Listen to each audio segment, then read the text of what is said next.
Hello, my name is Stephen Redman and welcome again to Pastor's Library, the channel where we talk about everything to do with theology books that might be on a reading list for a seminary course, for a bachelor's or master's degree in biblical studies or theology, or just maybe books that you've seen on your pastor's office or maybe in a bookshop somewhere. We try to inform, and if you like what we have to say today, please remember to give us a thumbs up.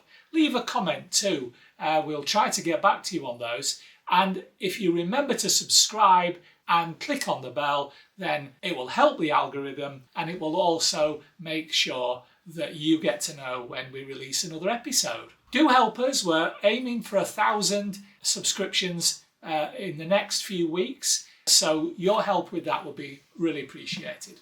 So today I want us to talk about this new book. This book is called Bridging the Testaments. It's written by George Athas. It's got a subtitle, The History and Theology of God's People in the Second Temple Period. It's 639 pages and it came out at the end of last year, 2023. It's published by Zondervan. Right, a secret for human display today. Steve Redman is not a huge fan of history. I think that's because my secondary school history teacher really did his best to put everybody off, I think. But I do have to read history. I read history for enriching my ministry, for background research, and I have to say to you, this book is very different. It's extremely accessible. It's very engaging. I picked this up with the view of just having a brief look at it before I put it on the shelf. And I found myself a third of the way through before I knew it. It really is a very, very engaging book. And what is it about? Well, firstly, the subtitle tells you this is engaging theology with history. And it's particularly about the intertestamental period, which many of us have been brought up to believe there was a period of silence of 400 years between Malachi and Matthew, and that out of that silence came the voice crying in the wilderness, "Prepare ye the way of the Lord," and hey presto, we had Jesus. Now, this book rubbishes that 400 years of silence, and it does so using biblical and extra-biblical references. It does so quite conclusively, and I would suggest to you that if you, like me, still thought of those 400 intertestamental years as being quiet, it might be the time to pick a book and read it. Now, what the author does is he divides the 400-ish years into 4 eras. The Persian era, which is 539 to 331 BC. The Hellenistic era, which is 331 to 167 BC. The Hasmonean era, which is 167 to 63 BC. And the Roman era, which is 63 to 4 BC. You might say, hang on a minute, the Roman era doesn't end at 4 BC. It's on to after that. The Romans were dominant and Jesus was around. Yes, but this is the intertestamental period. And so that last section is covered by the Roman Empire. So it starts with the return of the exiles, the Babylonian exiles, to Jerusalem in the period of Cyrus's government, and it carries on through there. It talks about political and social developments of the periods of time that I've just mentioned, and it does so from both the Judean and Samaritan viewpoint. This is quite important. It isn't just from the point of view of the Jew.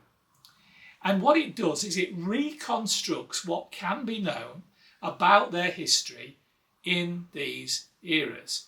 And I have to say, I think George Athas does a really good job.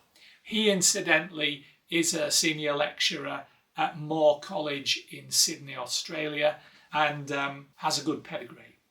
The book itself gives us a distinct entry point for Jesus' incarnation, and it gives us all the period of time leading up to that as a context. And I think the author does a very good job of portraying that. Like any good academic book, it's got lots of footnotes, and it does have lots of footnotes. It also has a subject index, an author index, and an index of ancient texts, which are broadly biblical, but are also apocryphal and pseudepigraphical. So this covers all bases, and it does so very academically and efficiently. Along with the text, and these pages are largely text, but I would say to you are still very accessible. Along with those, it has a smattering of maps, it has a small number of tables, and it has a significant number of tables at the very front of the book, which give us specific information. So, for example, here we would have tables talking to us about the names of the high priests in Jerusalem. It gives us a brief timeline of historical events for the intertestamental period. It talks to us about the rulers of the Persian Empire, the governors of Judah, the governors of Persian Samaria. It gives us a list of the rulers of Egypt, the rulers of Syria, and it also gives us a family tree of the Hasmonean dynasty. There are other ones too. So this is all laid out very clearly, so you can go straight to the information you want. The index is helpful to you, and it will take you exactly where you need to be.